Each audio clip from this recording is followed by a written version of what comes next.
ਵਿੱਚ ਚਾਈਨਾ ਡੋਰ ਨੇ ਮਾਸੂਮ ਦੀ ਜਾਨ ਲੈ ਲਈ ਹੈ। ਚਾਈਨੀਜ਼ ਡੋਰ ਜਿਸ ਦੇ ਉੱਤੇ ਪਾਬੰਦੀ ਲੱਗੀ ਹੋਈ ਹੈ ਅਜੇ ਵੀ ਵਿਕ ਰਹੀ ਹੈ ਤੇ ਇਸ ਚਾਈਨੀਜ਼ ਡੋਰ ਨੇ 6 ਸਾਲ ਦੇ ਦਕਸ਼ ਦਾ ਗਲਾ ਵੱਢ ਦਿੱਤਾ। ਪਿਤਾ ਦੇ ਨਾਲ ਐਕਟਿਵਾ ਤੇ 6 ਸਾਲ ਦਾ ਬੱਚਾ ਜਾ ਰਿਹਾ ਸੀ, ਲੇਕਿਨ ਇਸ ਚਾਈਨੀਜ਼ ਡੋਰ ਨੇ ਇਸ ਬੱਚੇ ਦੀ ਜਾਨ ਲੈ ਲਈ ਹੈ। 6 ਸਾਲ ਦਾ ਦਕਸ਼ जिस दी मौत हो गई है। पुलिस ने अणपछाते के खिलाफ केस दर्ज कर लिया है। बच्चा ईश्वर नगर का रहने वाला सी।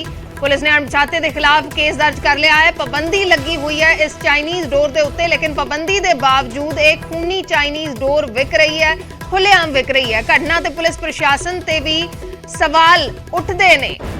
पाबंदी लगी हुई है, इसके बावजूद ये चाइनीज डोर किवें विक रही है। लगातार बहुत सारिया घटनावां पहला भी हुई ने ते बार बार सवाल उठते रहते हैं चाइनीज डोर नूं लैके। इस ते पाबंदी लगी हुई है लेकिन फिर भी विक रही है ते हुण एक 6 साल के मासूम दी इस डोर ने जान ले ली है। बच्चा अपने पिता दे नाल एक्टिवा ते जा रहा सी जिस वेले ये सारी घटना वापरी है। चाइनीज डोर ने 6 साल के मासूम दक्ष दी जान ले ली है। साडे सहयोगी रोहित गौड़ जुड़े ने। रोहित की कुछ पूरी जानकारी इस घटना के बारे, कार्रवाई की हो रही है ते सवाल बहुत बड़ा है कि जदों पाबंदी लगी हुई है, जदों बैन लग्या होया तां फिर ये डोर किवें विक रही है, किवें लोकां नूं मिल रही है? जी बिल्कुल अर्शी, इस चीज़ उत्ते बिल्कुल सवाल खड़े होंदे ने, प्रशासन उत्ते खड़े होंदे ने, क्योंकि जे अगर जिस चीज़ उत्ते पाबंदी लगी होवे उस चीज़ की जिहड़ी सेल हुंदी है, सेल परचेज किवें हुंदी है। चाइना डोर नूं लैके पहला हादसा नहीं है, पहले भी कई हादसे ऐसे नज़र च आ चुके हैं और कहा जा रहा है कि पिछले एक हफ्ते दे विच दूसरा वाक़या है, क्योंकि इस तो पहला भी एक बच्चे की मौत हुई है चाइना डोर की वजह करके ही हुई है और ये दूसरा वाक़या है जिहड़ा कि दुगरी रोड उत्ते पुल दे उत्ते यह हादसा होया। यह उसले हादसा होया जिसले बच्चा अपने पिता दे नाल एक्टिवा उत्ते जा रहा सीगा ते उसी वेले ही वो डोर उसके गले विच फसदी है और फसन तो बाद उसके गले उत्ते कट लग जाता है, जिसनूं बचाने की भी कोशिश की गई थी बच्चे नूं, पर बच्चा नहीं बच सकिया। पर उस तो बाद पुलिस ने इसनूं मामला जरूर दर्ज कर लिया है। अणपछाते लोगों उत्ते मामला दर्ज कर लिया गया है, पर पुलिस का किते ना किते यह अहम रोल हुंदा है कि जदों इदां दी वाक़या निकल के सामने हुंदे ते उस चीज़ नूं लैके फौरी तौर पर कार्रवाई करनी। पर दूजे पासे जे अगर गल की जाए तो चाइना डोर नूं लैके अमूमन पुलिस रेड करती हुई नज़र जरूर आती है, पर एक सख्त कार्रवाई जमीनी स्तर उत्ते नहीं नज़र आती है।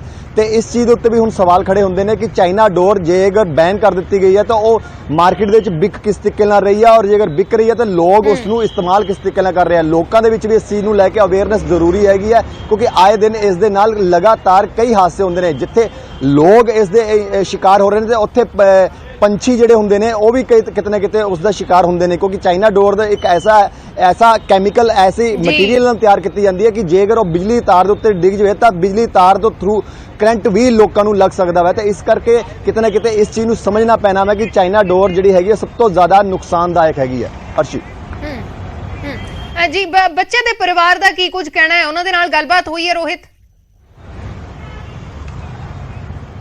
बिल्कुल बच्चे के परिवार के नाल गल करने की कोशिश की सी तो उन्होंने साफ तौर पर कहना है कि उन्होंने खुद भी इस चीज़ का अंदाजा नहीं सीगा, क्योंकि ये जो हादसा होया वा ये 15 अगस्त के मौके पर होया वा। 15 अगस्त जिस दिन लोग पतंगबाजी करते हैं, क्योंकि लोहड़ी तो बाद जे अगर कोई पतंगबाजी होंदी है तो 15 अगस्त के मौके पर ही होंदी है। तो इस चीज़ उसी दौरान ये हादसा निकल के सामने आया सीगा। तो इस करके उन्होंने परिवारजनों का कहना है कि उन्होंने इस चीज़ का अफसोस है कि उन्होंने बच्चे की एकदम अचानक मौत हुई है और चाइना डोर करके मौत हुई है। पर दूजे पासे उन्होंने किसी भी शख्स उत्ते कोई भी किसी तरीके का कोई भी शक नहीं हैगा, किसी तरीके की उन्होंने किसी के खिलाफ कंप्लेंट नहीं की है। अणपछाते लोगों उत्ते कंप्लेंट दर्ज हुई है। तो इस करके उन्होंने अफसोस है कि उन्होंने घर का एक जी जिहड़ा वा वो चाइना डोर की भेट चढ़ गया।